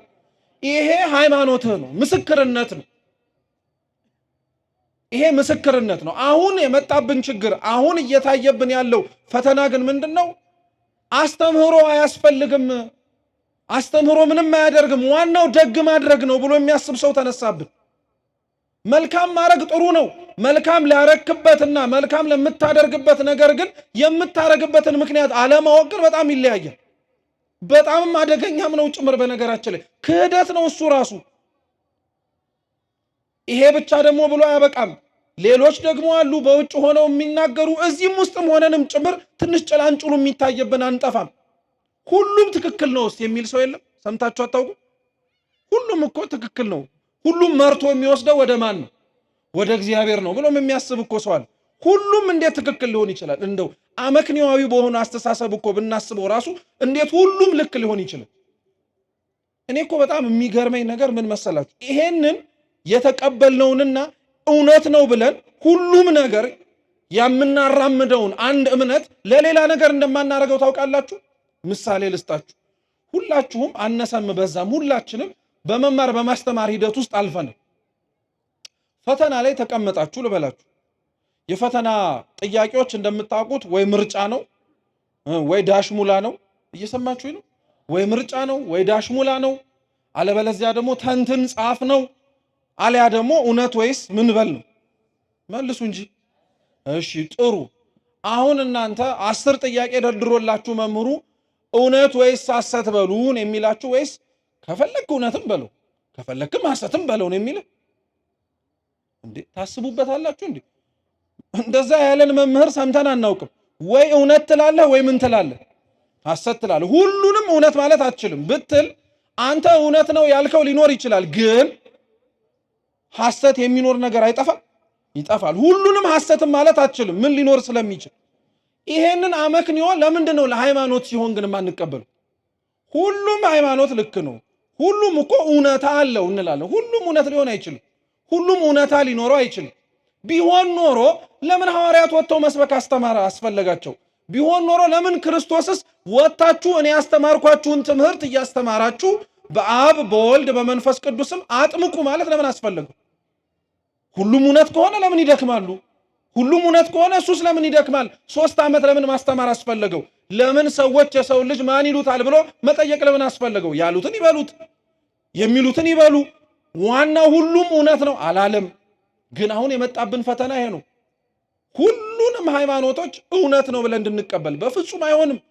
እውነት የሆነው እውነት ነው፣ ያውም እውነት የሆነው አንድ ነው። እርሱም እኛ የምናምነው የኦርቶዶክስ ተዋህዶ እምነት ነው። ይሄንን አናፍርበትም፣ እንድታፍሩበትም አያስፈልግም። ከሰው ጋር አብረን ለመኖር በሚል ካሉን ከአካባቢያችን ጋር ተስማምተን ለመኖር በሚል እውነትን አንደብቅም። እውነቱ ይሄ ነው። እውነቱን ይዞ ከሌላው ጋር አብሮ መኖር በጣም የሚቻል ነገር ነው። ክርስቶስ የሰበከውን እውነት እየሰበከ ከሌሎች ከሚጠሉት ሰው ጋር አብሮ ኖሯል አልኖረም? ኖሯል። ከሚያሳድዱት ጋር አብሮ ኖሯል አልኖረም? ኖሯል። እሱ የሚያስተምረውን እውነት ውሸት ነው ከሚሉት ጋርም አብሮ ኖሯል። ታዲያ የት ያመጣነውን ነገር ነው እኛ? ታዲያ የት የተሰበከልንና ያየነውን እውነት ነው እንደዛ ብለን የምንናገረው? የለም። ግን አሁን እንደዛ እየሆነብን ተቸገር። ሃይማኖትን ክርስቶስ ጠብቆ አሳይቶናል፣ እኛም እንጠብቀዋለን። ሃይማኖትን ክርስቶስ ሰብኮልናል፣ ብንችል እኛም እንሰብከዋለን። የቻልን ባንደበታችን፣ የበረታን ደግሞ ከቃላችን ባለፈ በእውነትም በመኖርም ጭምር እንሰብከዋለን። ይሄንን ነው እርሱ ጠብቆ አሳያቸው። መጀመሪያ ቤተ መቅደሱን አስጠበቀ፣ ክብረ ክህነቱን አስጠበቀ፣ ሁሉንም ነገር አስጠበቀላቸው። አሁን ያስጠበቀላቸውን ያንን እምነታቸውን እነሱ ደግሞ መጠበቅ የሚያስፈልጋቸው ጊዜ ደረሰ። ትላንት እምነቱን እንዳስጠበቀላቸው ሊያጠፏቸው ከተነሱት ከሐሰተኛ ካህናት እንዳዳናቸው ረስተው ነበረ። ስለዚህ በኤርትራ ባህር እንዲዞሩ አረጋቸው። የኤርትራ ባህርንም ሲያዩት ምንም ትዝ ሊላቸው አልቻለም። የሚገርም እኮ የሰው ጠባዩ በጣም ነው የሚደንቃችሁ። አርግልኝ ብለን የለመነውን ነገር ከእግዚአብሔር ተቀብለ እያየው እግዚአብሔርን መርሳት አያሳዝን? ለምነ በተቀበልከው ትዳርህ ውስጥ እግዚአብሔርን መርሳት፣ ከእግዚአብሔር ለምነ የተቀበልከው ልጆችህን እያየ እግዚአብሔር ትዝ አይልህም። በጣም ነው የሚያሳዝነው። አምላክህን ለምነህ ባገኘኸው ትዳር እግዚአብሔር ትዝ አይልህም፣ ትረሳዋለህ። ከእግዚአብሔር ተቀብለህ እግዚአብሔርን ከሚያስረሳ ነገር በሙሉ መራቅ አለብህ። ከእንዲህ አይነቱም ጾር እግዚአብሔር ይሰውረን። አብዛኞቻችን ከእግዚአብሔር ተቀብለን እግዚአብሔርን ግን ረስተነዋል። እነሱም እንዲህ የሆኑት ሃይማኖታቸውን ያስጠበቀላቸውን አምላክ ረሱት። ትላንትና ከምን እንዳወጣቸው እንዲያስታውሱ በኤርትራ ባህር ያዞራቸውን አምላክ ረሱት። ይሄም አልበቃቸውም። እስራኤላውያን እኮ በነገራችን ላይ ሲያጠፉ እስከ ጥግ ነው የሚያጠፉት። ትንሽ ነገር አጥፍተው አያውቁም። በነገራችን ላይ የእስራኤላውያን የጥፋት ችግር የኛም ነጸብራቅ ነው። አንዳንዶቻችን ግልጽ ካልሆነልንም ጭምር በዚሁ አስረድተነው እንለፍ። ብዙ ስብከቶች የቤተ ክርስቲያን የሚያውጠነጥኑትም ሆነ ሲናገሩ እስራኤላውያን ሲባል ትሰማላችሁ አይደል? እና አንዳንድ ሰው ለምንድን ነው እኛ ስለ እስራኤላውያን የምንሰበከው? ለምንድን ነው ስለነሱ የሚወራለን? ያለንበት ሁኔታ ያለንበት ሀገር በምንኖርበት ሀገር የምንጠራበት መጠሪያ አለ። ለምንድን ነው እስራኤል የሚባለው እስራኤላውያን እየተባለ የሚሰበከው? አንደኛ በነገራችን ላይ ማወቅ ያለብን መጽሐፍ ቅዱስ አምላክም ሰው ሆኖ የወረደበት ሀገር ይወርድበታልም ተብሎ የተጠበቀለት ሕዝብ ተስፋ የተነገረው እስራኤላውያን ናቸው። ያን ሀቅ መሻር አንችልም። ሁለተኛው ግን ምን መሰላችሁ? እስራኤላውያን ያለባቸው ችግር የኛ ችግር ስለሆነ በእስራኤላውያን ውስጥ የምንመለከተው መልካምም ይሁኑ ክፉም ነገሮች ከኛ ጋር ይበዛ ያንሳል እንጂ መመሳሰሉ አይቀርም። እና ለዛ ነው እስራኤላውያንን ሁሌ እያነሳን የምንማርባቸው እኛ እስራኤላውያን ስለሆንን ነው። በምንወለድበት ሀገር እንደዛ ተብለን አንጠራ እንጂ እስራኤል ዘነፍስነን በ12ቱ የእስራኤላውያን ነገድ ተብለው ተጠርተው በተሾሙ በ12ቱ ሐዋርያት ክህነት እጅ የተጠመቅን ቅዱስ ቁርባንን የተቀበልን ትምህርታቸውን የምናምን ስለሆነ እስራኤል ዘስጋ ተብለን አንጠራ እንጂ እኛ እስራኤል ዘነፍስነን። እና እንደዚህና እስራኤላውያን በኤርትራ ባህር በኩል ሲያልፉ ባህሩን አይተው እግዚአብሔር ትዝ ሳይላቸው ማጉረምረም ጀመሩ። ምን አሉ መሰላችሁ? ሙሴን ነው እንደዚህ ብሎ የተናገሩት። ላንብብላችሁ፣ ብትችሉ አብራችሁን በሉ። ህዝቡም ሙሴን መተው በሉ እንጂ እንደው ጥያቄ ልጠይቃችሁ ሁላችሁንም ማለት ነው። እና ካሜራው ወደኔ ስለሆነ አትሳቀቁ። የእውነት ግን መልሱልኝ። መጨረሻ መጽሐፍ ቅዱስ ቤታችሁ አነበባችሁት መቼ ነው? እንዳነበብን እኮ ነው ደግሞ ዘብነን የምንለው። ታዲያ ቃሉን ሰምተን ጠግበን እንደረካንበት ምናምን እኮ በሉ ስንባል አንልም። ራሱ እኮ በጣም ነው የምንገርመው። እስኪ ህዝቡም በሉ፣ እንደዛ እንዳላነበበ ሰው እንበል ሁላችንም። ህዝቡም በሉ ወደ ሙሴ መጥተው እንዲህ አሉት፣ በእግዚአብሔርና በሉ ህዝቡም በእግዚአብሔርና በሙሴ ላይ እንዲህ አሉ፣ በምድረ በዳ እንሞት ዘንድ ከግብፅ ለምን አወጣህ? እንዲሞቱ ነው እንደ እግዚአብሔር ያወጣቸው ነው እንዴ? ከግብፅ አውጥቶ ያሻገራቸው ኤርትራን ባህር የከፈለላቸው እንደሞቱት ግብፃውያን ባህሩ ውስጥ ከቶ ሊገላቸው ነው እንዴ? አይደለም፣ በፍጹም አይደለም። ግን ሲያጉረመርሙ ሰማችኋቸው? ኤርትራን አይተው ያሻገራቸውን እግዚአብሔርን ሳይሆን ያዩት የወጡባት ግብፅ ትዝ አለቻቸው። እና እግዚአብሔርና ሙሴ ላይ ደግሞ እኮ በጣም ነው የሚገርሙት። እግዚአብሔርን ለብቻውም አልተናገሩትም። አብረው ሙሴንም ከኑግ ጋር የተገኘ ሰሊጥ ምን አርግን አብረ ተወቀጥ ነው። ማን ከእግዚአብሔር ጋር ተጣበቃለህ እንደማለት እኮ። አንዳንዴ በጣም ነው የሚገርማችሁ እኮ እግዚአብሔርና ሙሴን አብረው አንድ ላይ ያደረጓቸውና ለሁለቱም ነው ስሞታቸውን ያቀረቡት። ማን አውጣን አለ ከግብፅ ብለው ጠየቁት። ጥያቄያቸው ለሙሴም ነው ለእግዚአብሔርም ነው። ያወጣቸው ለሕይወት ነው። ያወጣቸው ደምን ባልቅሰው ነው። ደምን ባልቅሰው የባርነት ዘመኑ በስቶባቸው መቼ ያጥረልናል ብለው ለምነው የወለዷቸውን ልጆቻቸውን ከሚረግጡት ጭቃ ጋር አብረው ረግጠው የሞቱትን ወንድም እህቶቻቸውን በቅጡ ሳይቀብሩ ቀርተው የደከሙበትን የላባቸውን ሳይከፈላቸው ቀርተው ይሄ ሁሉ ግፍ እኮ ደርሶባቸዋል። ለዚህ ሁሉ ግፍ ነው ከ430 ዓመት በላይ ሲያለቅሱ የነበሩት አውጣን አውጣን ብለው ምን አለባቸው እነሱ? ልክ አንዴ ከወጡና ወደ ከነዓን ጉዞ ግን ሲጀምሩ ከግብፅ ለምን አወጣህን ብለው እግዚአብሔርን አሙ። እግዚአብሔር ላይ ያጉረመረሙ። የእስራኤላውያን ከግብፅ ለምን አወጣህን የሚለው ስሞታቸው በነገራችን ላይ የኛ ስሞታ ነው። የኛ በደንብ የምንታወቅበት ስሞታችን ነው። ግብፅ ዓለም ናት። እግዚአብሔርን ከዓለም ካላወጣኸኝ ለደከምኩበት ዋጋ እየተሰጠኝ አይደለም፣ እየኖርኩበት ያለው ህይወት በረከት አጥቶ እየተቸገርኩኝ ነው፣ ልጆቼ ምግባር አጡ፣ ትዳሬ ተበጠበጠ፣ ካንተ ጋር አብሬ ለመኖር የምችልበት ህይወት አጣው ብለህ ሁላችንም ብለን አጉረምርመን አልቀሰን ደምን ባፍሰን እግዚአብሔርን ጸልየናል። ልክ እንዲህ ያልናት ጊዜ ልክ መጥቶ የመሻትህ የልቡና ፈቃድ በሙሉ ከኃጢአት በቀር እግዚአብሔር ልክ እንደሰጠህ አብሮ የሚመጣ ግን መስቀል እንዳለ እንረሳዋለን። እግዚአብሔር ከግብፅ አውጣን ሲሉት አውጥቷቸዋል፣ ነፃ አውጥቷቸዋል። ነፃ ከወጣቸው በኋላ ግን አብረው እነሱ ደግሞ መሸከም የነበረባቸው ችግሮች ነበሩ። አብረው መሸከም የነበረባቸው መስቀሎች ነበሩ። ለነዛ ዝግጁ አልነበሩ። ከግብፅ ሲወጡ እነሱ ከነዓን በ40 ቀን ነበር መግባት የፈለጉት። አሸዋ ሳይነካቸው፣ ፀሐይ ሳያቃጥላቸው፣ ምንም ነገር ሳይሆኑ ደግሞ እኮ የሚገርመው እግዚአብሔር ይሄን አድርጎላቸዋል። አሸዋው ግለቱ እንዳያቃጥላቸው ከመሬት አንድ ስንዝር ከፍ አድርጎ፣ የፀሐዩ ግለት እንዳይበላቸው በደመና ጋርዶ፣ አሁን እንደተሰበሰብንበት ብርሃን በሌለበት ጨለማ በበረሃ ሲጓዙ የብርሃን አምድ አቁሞላቸው፣ ጠላቶቻቸው ከፊት እንዳያጠቋቸው ቀድሞ መንገዱን አስተካክሎ፣ ከኋላ ያለፏቸው ጠላቶቻቸው መተው እንዳያስደነግጧቸው ከጀርባ ጠብቋቸው። እግዚአብሔር እውነቴን ልንገራችሁ ለእስራኤላውያን ምን ያላረገላቸው ነገር አለ? እግዚአብሔር ለአንተ ምን ያላረገልህ ነገር አለ? ምን ያሳጣህ ነገር ኖሮ ነው እንደዚህ የምታጉረመርምበት? ምን ያሳዘነህ ነገር ኖሮ ነው እንዲህ አምረረህ የምታለቅስበት? ሰው ላይ አታልቅሱ ነው አይደል የሚባለው? እግዚአብሔር ላይ ስለምን የምታለቅስበት? ምን ያሳጣህ? ምን የበደለህ ነገር ኖሮ? ምን ያጎደለብህ ነገር ኖሮ? በጠበቀህ አሸዋው እንዳያቃጥልህ ከፍ ባረገህ፣ ፀሐዩ እንዳይለበልብህ በጋረደህ፣ ጠላቶች ከፊት እንዳይቀድሙ ቀድሞ በከለከለ፣ ከጀርባ ያለፍካቸው ነገሮች መልሰው እንዳያስደነግጡ በጠበቀ፣ እሱማ መታማት አልነበረበት። ግን እኛ ምን አልን? ከግብፅ ለምን አወጣን? ብዙ ሰው እኮ የለም በጣም ግን ቀላል የማንባል ሰዎች አለን። እውነቴን እንምላችሁ ቤተክርስቲያን ገብተን ለምን እግዚአብሔርን ካለም አወጣህን ምንድነው? ትንሽ ከበሩ ስንወጣ የደመቀው ዓለም እናየዋለን። ሰው ሲሯሯጥ፣ ሰው ውር ሲል፣ የሚበላውን የሚጠጣውን ሲያገኝ፣ ስራው ሲሰምርለት፣ ሲበረክትለት፣ በሀብት ላይ ሀብት፣ በቤት ላይ ቤት፣ በመኪና ላይ መኪና፣ በገንዘብ ላይ ገንዘብ፣ በወዳጅ ላይ ወዳጅ፣ በሁሉም ነገር ላይ ሲጨማመረ ስናይ የገባንበትን ጊዜ እንረግማለን። ምን ነው እግዚአብሔር እዚህ ቤተክርስቲያን እንዲህ ባታስቀምጠኝ ኖሮ፣ አስሮ አስቀመጠን ብለን እኮ የምናለቃቅስ ሰዎች አሉ። ሰው ከደረሰበት መድረስ ያቃተኝ ቤተክርስቲያን ስለገባው ነው ብሎ እኮ የሚያማርሰዋል። ከእግዚአብሔር ጋር ስለተጠጋው ነው።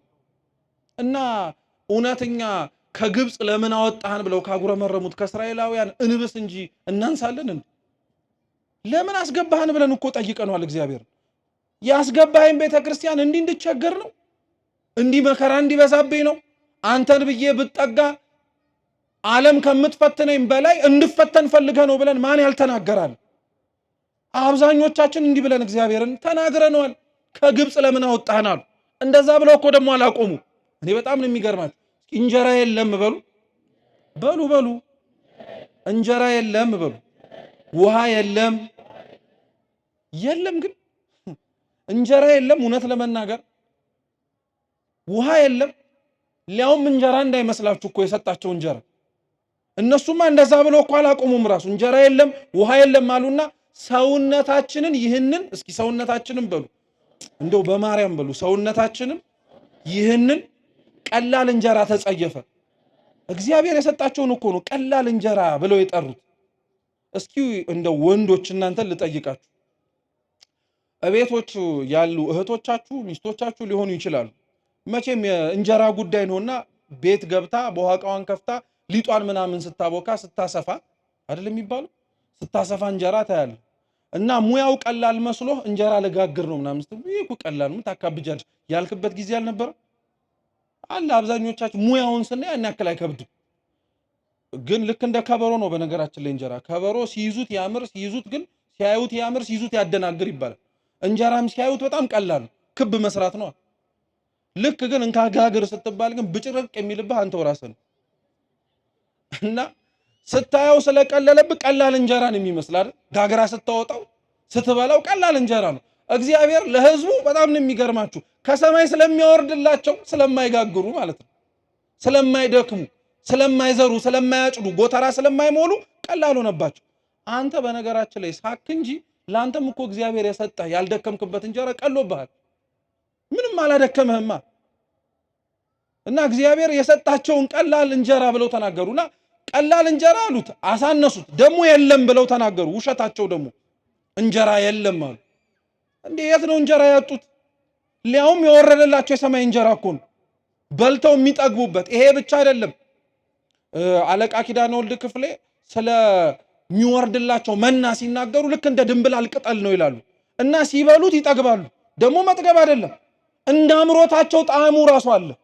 አስባችሁታል? አሁን ለምሳሌ ቤታችሁ ያላችሁ እንጀራ ስትበሉት ልክ እንደ አምሮታችሁ ሽሮ ሽሮ ቢል፣ ስጋ ስጋ ቢል፣ ጥብስ ጥብስ ቢል፣ ቅቅል ቅቅል ቢል ኑሮ ቀለላል። እንጀራ ብቻ ጤፍ እየጋገርክ መብላት ብቻ እኮ ነው በቃ አለቀል። ግን አይደለም እውነታው። ለነሱ ግን ይሄን እንጀራን የሰጣቸው ለምን እንደሆነ ታውቃለህ? እንዳያጉረመርሙ እኮ ነው። አጣን ብለው እንዳይናገሩ እኮ ነው። እግዚአብሔር ለምንም ነገር እንዳይመቹ ነው ያደረጋቸው። ውሃ የለም አሉ። ደሞ እንጀራ ብለው አላቆም ውሃ የለም አሉ። ውሃውስ እንደው እግዚአብሔር እኮ ከአፈር ላይ እኮ ሊሰጣቸው ይችላል። ቆፈር ቆፈር አድርጋችሁ ሊፈልቅላችሁ ይችላል ብሎ መናገር ይችላል። የሰጣቸው ውሃ ግን የአለት ውሃ ነው። እስኪ የአለት ውሃ በሉ። አለት ምንድነው? ድንጋይ ማለት ነው አይደል? ከድንጋይና ከአፈር ውሃ ንጽህናው የትኛው ይበልጣል? የድንጋይ ነው አይደል? ለምንድን? በአፈር ላይ ያለ ውሃ ወደደም ጠላ ምን መደረጉ አይቀር። አይገርማችሁም? ደፈረሰ ብለው ራሱ እንዳያማርሩ እኮ የጠራ ውሃ አልሰጠንም እንዳይሉ ከአፈር ሳይሆን ከአለት ላይ ውሃ ሰጣቸው።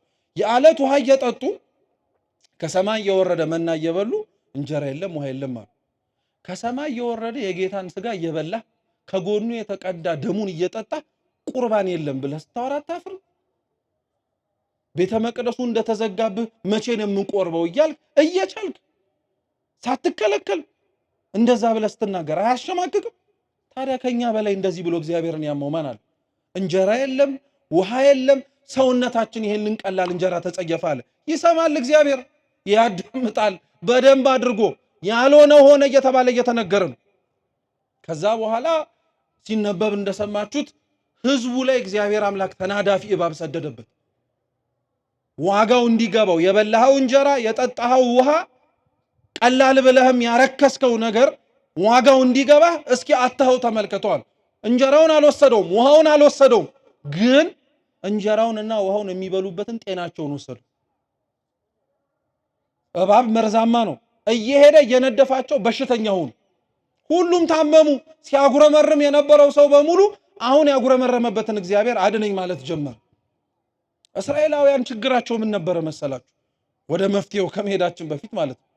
እግዚአብሔር ያረገውንና ያረገላቸውን ነገር እንዳልተደረገላቸው መቁጠሩ ነው። በነገራችን ላይ እስራኤላውያን ህዝቡ ለእግዚአብሔር እያቀረበው ያለው ጥያቄ ወይም ችግርን በለው የእስራኤላውያን ችግር ብቻ አይደለም። በየዘመናቱ የነበሩ እግዚአብሔር አድርጓቸው ሰርቷቸው ፈጽሟቸው ሆኗቸው ነገር ግን አይ በፍጹም እያሉ የሚነሱ ክህደቶች በሙሉ ምንጫቸው መካከል አንዱ ይሄ ነው።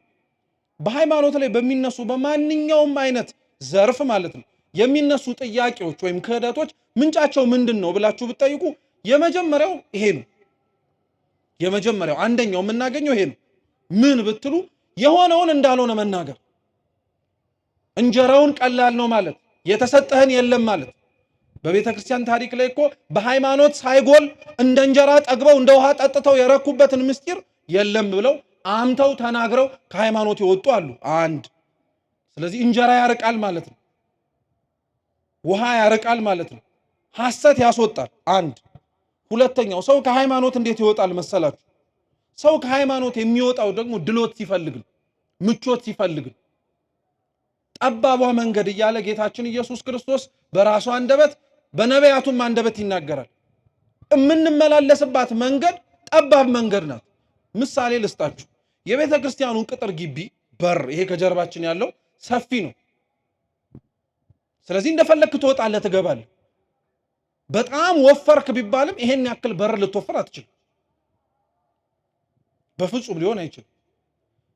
ምሳሌ ይሁንና ይሄንን በር ህንጻ ሰሪ ኮሚቴው አጠበበው ልበላችሁ።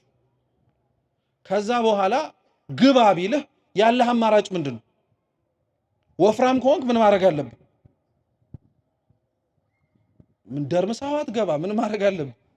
መቅጠን ምን ግዴታ ነው፣ አማራጭ ራሱ አይደለም። በበሩ ምን ማድረግ ስላለብን ማለፍ ስላለብን። ሃይማኖት ማለት በነገራችን ላይ እንደዚህ ነው። ስሪቱንና በሩን አበጅቶ የሰጠ ክርስቶስ ነው። አንተ የምትገባው ሰውዬ ስለወፈርክ ተብሎ የሚሰፋ በር የለም።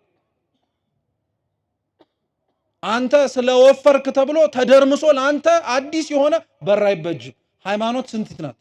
አንዲት ናት። በሩም ስንት ነው? አንድ ነው። አንተ ትቀጥን ይሆናል፣ አንተ ትስተካከል ይሆናል።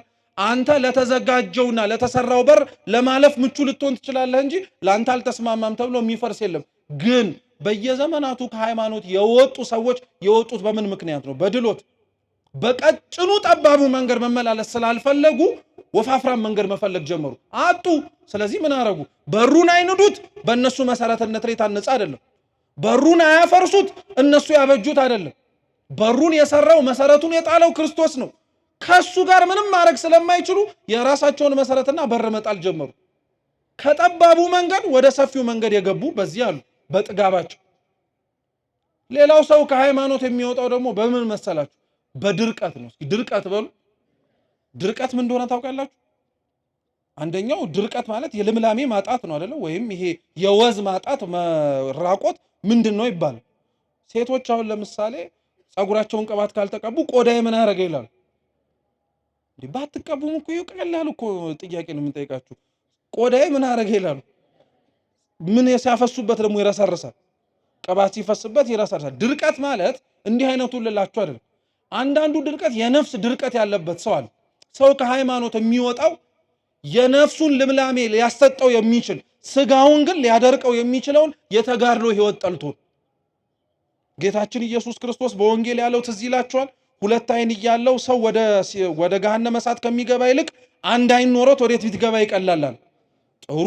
ሁለት እጅ ኖሮት ወደ ሲኦል እሳት ከሚማገድ ይልቅ አንድ እጅ ኖሮት ወዴት ቢገባ ይሻላል። ጥሩ። ሁለት እግር ኖሮት ወደ ሲኦል ከሚገባ ይልቅ አንድ እግር ኖሮት ወዴት ቢገባ ይሻላል። ሁለት እያለ የሚጠቅስልህ አንዱ ትርጉም ስጋና ነፍስን። ስጋህም ነፍስህም ሲኦል ገብተው ከሚማገዱ ስጋህን ቀጥተሃት ስጋህን የሚያስፈልጋትን መንፈሳዊ ቀኖና ሰጥተሃት ጹመ ጸልየ ሰግደ መጽውተ መንፈሳዊ ተጋድሎ ተጋድለህ ስጋህን በዚህ በምድር ላይ ብትጎዳው ይሻልሃል፣ ለስጋህ ብለህ ነፍስህንም ከምትጎዳት ማለት። ስለዚህ ስጋህን ጥለህ ነፍስህን ግን ብለህ የምትኖር ከሆነ ሁለቱን ሳይሆን አንዱን ይዘህ የምትኖር ከሆነ ከፍ ወዳለ ወደ እግዚአብሔር መንግስት ትገባለህ አለ። እየሰማችሁ ነው? ሰው ከሃይማኖት የሚወጣው ይሄን አይነቱን ድርቀት አጋጥሞት ከነፍሱ ይልቅ ለስጋው አድልቶ ማለት ነው። ነፍሱን እያደረቀ ስጋውን እያደለበ። ለምሳሌ ማርቲን ሉተር የፕሮቴስታንት እምነት መስራቹ በጣም ካሳመፀው ነገሮች መካከል ይሄኛው ነገር በቃ አልተስማማውም፣ አልሆነለትም፣ በፍጹም ሊሆንለትም አልቻለም። ስለዚህ ወጥቶ አመጽ ብሎ ያስነሳው ጾም፣ ጸሎት፣ ስግደት ወዘተ ተርፈ ለምን ያስፈልጋል ብሎ ነው ጥያቄ ያስነሳው። ድርቀት ማለት ይሄ ነው። ሁለተኛው ድርቀት ደግሞ ምን ማለት መሰላችሁ? ድርቀት በሉ አልሰማም ባይነት ማለት። አንዳንድ ሰው ብለኸው ሳይሰማ ሲቀር እገሌ ምንድን ነው ትላል? ደረቅ ነው ትላል። እንደ ሰይጣን ደረቅ የለም። ተሰብኮ የማይሰማ ተነግሮት የማያዳምጥ አይቶ የማያምን እንደ ሰይጣን ደረቅ የለም። የሰይጣን ድርቅናው እስካሁን ድረስ ስለሚደረጉት ነገሮች በሙሉ ምንም ለውጥ እንዳያመጣ አድርጎታል፣ ደረቅ ስለሆነ። አንዳንዶቻችን በሃይማኖት ህይወታችን ውስጥ ደረቅ የሆንን ሰዎች አለ። አይተን የማናምን ተነግሮን የማንሰማ ኑሩት ተብለን የማንኖር ስላላደረግናቸው ነገሮች ውጤት ብለን ከሃይማኖት ልንወጣ እንደምንችል ታውቃላችሁ። ድርቀታችን ማለት ነው። ኑረው እየተባል ካለ መኖር፣ አርገው እየተባል ካለ ማድረግ፣ ሁነው እየተባል ካለ መሆን ድርቀት እኮ ነው። ሰው ድርቀት ሊያወጣው ይችላል ማለት ነው። በዘመነ ሐዋርያትማ ብታዩት ምንም የማያስወጣ ነገር አለ። በጣም ብዙ ምክንያቶች አሉ። ይሄም ህዝብ ከእግዚአብሔር የወጣው በዚሁ አይነቱ ምክንያት ውለታውን ረሳ ወጣ። ስለዚህ እግዚአብሔር እባብ ላከበት። እባብ ሰኮናቸውን እየነደፈ መርዝ ሲገባበት ግን መርዙ ሰውነቱ ውስጥ እየገባ ጤናውን ሲያሳጣው የዚህን ጊዜ ላይ እንጀራ የለም ውሃ የለም ቀላል እንጀራ ነው ብለው ያሙት እግዚአብሔርና ሙሴ ጋር ተመልሰው ሄደው ተንበርክከው እባቡን እንዲያወጣልን እባክህ ለምንልን ብለው መጠየቅ ጀመሩ። ተማጸኑ። ድሮስ ወዴት ሊሄዱ ነበር? እውነት እኮ ነው። ድሮስ ወዴት ሊሄዱ ነበር? ያስቀየምከውን እግዚአብሔርን ነው ይቅርታ ጠይቀ ደህና የምትሆን። ያሳዘንከውን አምላክን ነው ይቅርታ ጠይቀ ጤናማ የምትሆን እንጂ ሌላ መንገድ አትፈልግ። እግዚአብሔርን አሳዝነኸው የወሰደብህን ነገር ሰይጣን ይሰጠኛል ብለህ ዓለም ትሰጠኛለች ብለህ አትሞክር፣ አትዳከር፣ አትድከም። ጉልበትህን ነው የምታጠፈው። በፍጹም ልትሰጥህ አትችልም። ከእግዚአብሔር ያጡትን ነገር መልሰው እግዚአብሔርን የጠየቁት ሄደው ሙሴ ፊት ተደፍተው ጠየቁት። ሙሴ ፊት ተንበርክከው ማንባት ጀመሩ። ሙሴም ለእግዚአብሔር ጸለየ። አምላካችንም ነገረው የነሐሱን እባብ ሰርተህ በዓላማ ላይ ስቀል፣ ሁሉም ባዩት ጊዜ ላይ በሕይወት ይኖራሉ አለ። እስኪ የነሐሱ እባብ በሉ። የነሐሱ እባብ እስራኤላውያንን ነድፏቸው መርዝን በሰውነታቸው ውስጥ አሳድሮባቸው ከመጣባቸው ደዌ ያዳናቸው እባብ የነሐሱ እባብ ነው የሚባል። የቀደመው እባብ ተብሎ የሚጠቀሰው እንደምታውቁት ጠላት ሰይጣን ዲያብሎስ ነው። መርዙ ኃጢአቱ ነው። ዲያብሎስ ሰኮና እየሄደ እንደተናደፈው እባብ እሱም ራሱ በሰው እግር ኮቴ እየሄደ መርዙን ይረጫል፣ ከሃይማኖት እንዲወጣ ከምግባር እንዲወጣም ጭምር። ይሄንን ብትችሉ እንዳትረሱት አደራላችኋለሁ። ሰው ሃይማኖትን የሚክደው በነገራችን ላይ በአስተምህሮ ጉዳይ ብቻ አይደለም፣ በምግባርም ሰው ሃይማኖቱን ሊክድ ይችላል። የሃይማኖት ክህደት በአስተምህሮ ደረጃ ሲሆን ዶግማቲክ ሄረሲ ነው የሚባል፣ የዶግማ ክህደት ነው የሚባል። እየሰማችሁ ነው? የአስተምህሮ ክህደት እንዳለ ሁሉ ደግሞ የምግባር ክህደት አለ፣ ኤቲካል ሄረሲ የሚባል። አሁን በነገራችን ላይ እኛ እዚህ ውስጥ ያለ ነው ማለት ነው። የዶግማ ችግር ላይኖርብን ይችላል። እሱንም የሚያውቀው መድኃኔዓለም ነው። ጣቢያ የምንቀላቅል አንጠፋም። እዚህ ውስጥም ደግሞ ያም የሚያምረን ማለት ነው። በዛው ልክ ግን አብዛኞቻችን የምንጠቃበት ችግር ግን የምግባር ከሃዲያን ግን ነን። ይሄ አይዋሽ። የምግባር ከሃዲያን ነን በደንብ አድርገን እና ከሃዲያን ወይም የምግባር ችግር ያለባቸው ሲባል የሃይማኖትም ሕጸጽ አለባቸው ሲባል አደራ የዶግማ ብቻ አድርጋችሁ እንዳትወስዱት። ወደኛም ይዞራል ይሄ ነገር የምግባር ችግር ያለብን ሰዎች ስለሆነ። ስለዚህ ዲያብሎስ እየሄደ እየነደፈ መርዙን ያሳድርብሃል ማለት እግዚአብሔርን በንግግርህ ትክደዋለህ ለማለት አይደለም። በአኗኗርህ እንድትክደው ያደርግሃል። አሁን የአብዛኞቻችን አኗኗር እግዚአብሔርን የሚሰብክ አይደለም። ከእውነት ይልቅ አድርባይነት የበዛበት ነው። ለእግዚአብሔር ከመኖር ይልቅ ለስጋችን መኖር የበጣበት ነው። ይሄ ሩቅ እኮ አይደለም። የእግዚአብሔርን ሕግ ከማክበር ይልቅ እኮ የሰው ዓይንና የሰውን ሕግ ለማክበር እኮ እንደዚህ ዘመን የደከምንበታለን። በሰው ፊት ከብረን ለመታየት ብለን የእግዚአብሔርን ሕግ የሻርንበት። ደግሞ እኮ የሚያሳዝነው በጣም የሚገርማችሁ ምን መሰላችሁ? የሰውን ሕግ አክብረው ከፍ ያሉትን ሰዎች እናከብራለን፣ የእግዚአብሔርን ሕግ ብለው የኖሩትን ሰዎች እንንቃለን። በጣም ነው የምንደንቀው እኮ እኛ ደግሞ በጣም ነው የምናሳዝነው። እየሄደ የሚናደፈው እባብ ዲያብሎስ ነው። ዲያብሎስ እየነደፈ ያሳደረባቸውን መርዝ የሃይማኖትም የምግባርን ችግር የነሐሱን እባብ ሰርተ ስትሰቅለው ትድናላችኋል። የነሐሱ እባብ ክርስቶስ ነው። የነሐሱ እባብ መርዝ የለውም ውስጡ ግን እባብ ነው አይደለም? ነው። የነሐሱ እባብ እኮ ተብሎ ልዩነቱ ምንድነው? ይሄኛው እባብ መርዝ አለው፣ ያኛው እባብ ግን ምን የለውም? መርዝ የለውም። ያኛው እባብ የነደፈን ዲያብሎስ ነው። ይሄ የነሐሱ እባብ የሚባለው ደግሞ ክርስቶስ ነው። ክርስቶስ መርዝ የለበትም፣ ንጹሕ ባህሪ ነዋ። ምንም እንከን የለበትም፣ ምንም አይነት ችግር የለበትም። ያኛው እባብ ነድፎ ሲጥለን ይሄኛውን እባብ አይተን ግን እንድናለን። ዲያብሎስ ያለ የሌለ ኃይሉን ጨርሶ ሲያዋርደን፣ እግዚአብሔር ግን ኃይሉን በሙሉ እንኳን ማሟጠጥ ሳይጠበቅበት እንኳን የሚያልቅም ኃይል የለውምና ክብር ይግባውና አይተነው ግን እንድንድን ማድረግ ይችላል።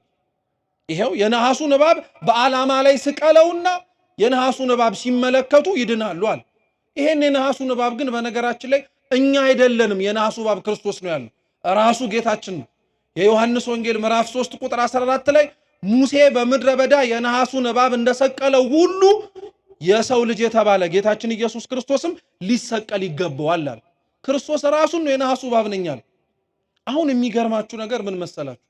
ክርስቶስ የተሰቀለበት ይሄ የነሐሱ እባብ ከፍ ብሎ የታየበት መስቀል ለቤተ ክርስቲያን አርማ ብቻ አይደለም። ልብ ብላችሁ ስሙ ክርስቲያኖች። መስቀል ለቤተ ክርስቲያን አርማ፣ ምልክቷ፣ መገለጫዋ ብቻ አይደለም። መስቀል ሕይወቷም ጭምር ነው። ቤተ ክርስቲያን ለዛ ነው ተመስርታበታለች ራሱ ከሚባልባቸው ትምህርቶች መካከል አንዱ በአርብ ነው። ክርስቶስ በተሰቀለበት ከፍ ብሎ ለዓለም ርቃኑን በታየበት ዕለት ማለት ነው። ክርስቶስ የተሰቀለበት መስቀል ለክርስቲያኖች ምልክታችን ብቻ አይደለም፣ ምልክታችንም ነው፣ ሕይወታችንም ጭምር ነው።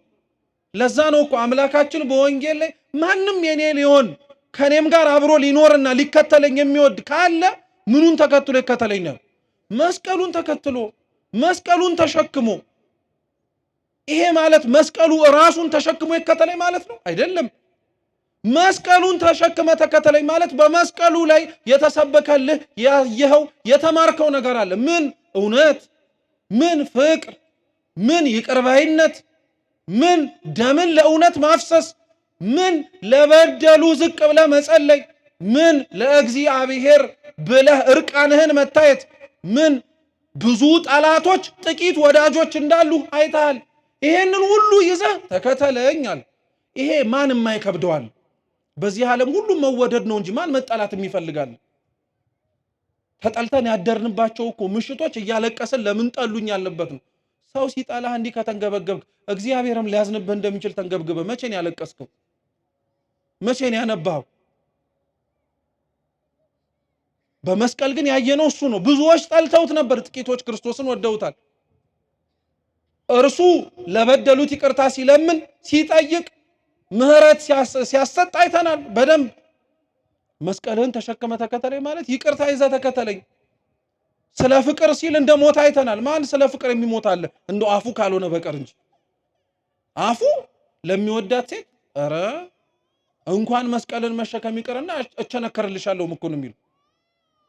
ሲወድ ሰው እውር ነው የሚሆነው። በቃ እቸነከርልሻለሁ፣ እቃጠልልሻለሁ፣ ምን ተሸክም ይማል አንቺንም እሸከምሻለሁ ይላል እኮ። በጣም እኮ ነው የሚገርመው። እንደው ይሄንን እውር የሆነውን ፍቅራችንን ለእግዚአብሔር ምን አለ ብንሰጠው? ለሱ እውር ብትሆንለት። ታውቃላችሁ አንዳንድ ፍቅር አለ ብላይንድ ላቭ የሚባል በቃ እውር የሆነ ፍቅር ምንም አያሳየም። ምን አለ ክርስቶስን እንደዛ መውደዱን ቢሰጠን። በቃ እውር ሆነን ሰደቡን አልሰደቡን፣ ተናገሩን አልተናገሩን፣ ምን አሉን አላሉን ምንም ሳንጨነቅ እሱንና እሱ ብቻ ለማስደሰት ትሞክር። ቅዱሳን እኮ የበለጠን በዚህ እኮ ነው ክርስቲያኖች። ቅዱሳን የከበሩት እኮ በዚህ እኮ ነው። እግዚአብሔርና እግዚአብሔርን ብቻ ስላሉ የናቋትን ዓለም መልሶ ሰጣቸው። አሁን አንተ የናቃትን ዓለም ብቻ እያልክ ስለሆነ እንዴት እግዚአብሔርን ታገኘዋለህ? ሁሉንም ነገር ስለ እግዚአብሔር ብለህ ተወው። ስለ ሁሉም ብለህ የተውክለት እግዚአብሔር መልሶ ሁሉን ይሰጣል። ግን ምን አለበት እኛ ምንም የመስቀሉን ሕይወት መኖር አልቻለም። ይሄ ደግሞ አይደለም። እኔ በጣም የሚገርመኝ ነገር ሌላ ልንገራችሁ። ሁላችንም ስለተሸከምነው መስቀል ከባድነት እናውቀዋለን። ማንም የኔ መስቀል ቀላል ነው የሚል ሰው አለ? የተሸከማችሁት ሕይወት ቀላል ነው ከባድ ነው? ራሳችሁ ታውቁታላችሁ። መታችሁ ቤተ ክርስቲያን ከበደኝ ያላችሁበት ጊዜ የለም? አንሳና ውሰደው በቃኝ ያላችሁበት ጊዜ የለም? አለ። የሚገርመው ምን መሰላችሁ? ያንተ የተሸከምከው መስቀል ከባድ እንደሆነ እያወቅ ለምን ሌላው የተሸከመው መስቀል ላይ ተደረበህ እንዲከብደው ታደርጋለህ? አብዛኞቻችን በጣም የምናሳዝነው እንደ ክርስቲያን ይሄ ነው። አንተ ራስህ ከብዶ ያለ ሸክም እያለ ለምን ሌላው እንዲከብደው ሸክም ትጨምርለታለህ? መች አነሰው? መች መጠላት፣ መች መገፋት፣ መች መሰደብ፣ መች መኖር አነሰው? አብዛኞቻችን እኮ እንደዚህ አይነት አኗኗር ነው ያለው። መስቀሉን ተሸክመን የምንጓዝ እንመስል ይሆናል እንጂ ሌላው የተሸከመው መስቀል ላይ የኛንም እንደረብበታለን። አንተም ተሸከመው ብለን ይሄን በምን እናውቃለን? በነፍስ አባቶቻችን ንስሐ ልንገባ የምንመጣ ሰዎች ይዘን የመጣነው መስቀል አለ። በቃ ከብዶን ከአቅማችን በላይ ሆኖብን ለአባቶቻችን እናሸክምና በሉ እናንተ ተጨነቁበት፣ እኔ ስጨነቅ አልገኝም ብለን እንሄዳለን። እንደዛ ብሎ ነገር የለም። አንተም ማብረት ትጨነቃለህ፣ አንተም ማብረት ታለቅሳለህ። የሌላውን ሸክም ሳያንስ ስንቶቻችን ሸክም ጨመርን እኮ ስንት ሰው ላይ። በጣም ነው የምናሳዝነው በእውነት በጣም እኔ በጣም መስተካከል አለብን በእውነት ክርስቲያኖች። እያንዳንዳችን የራሳችን መስቀል አለን። እሱን መሸከም እንደከበደን እሱን መሸከም አቅቶን እየተንገዳገድን መሆንን እያየን እንዴት ለራሳችን ማዘን ይከብደናል? እንዴት ሌላውን አይተን እገሌም እኮ ከብዶታል ላግዘው አይባልም? በፍጹም በፍጹም። መስቀላችን አብዛኞቻችን ከብዶናል። ያከበደብን ግን መስቀሉ እርጥብ ስለሆነ አይደለም። እኛ ሌሎቻችን ሌላ